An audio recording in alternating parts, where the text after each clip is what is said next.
Birds of a feather flock together.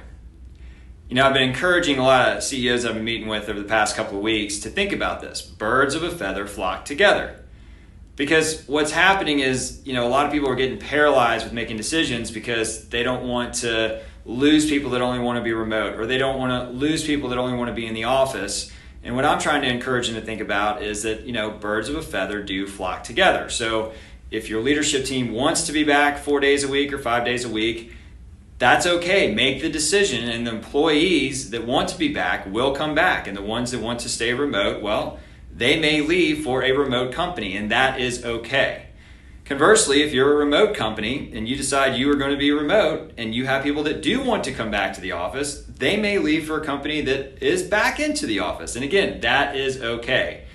Birds of a feather flock together. The important thing is to make a decision that is best for your business and also best for your people, and then move forward and realize that you're likely going to lose some people, and that's okay.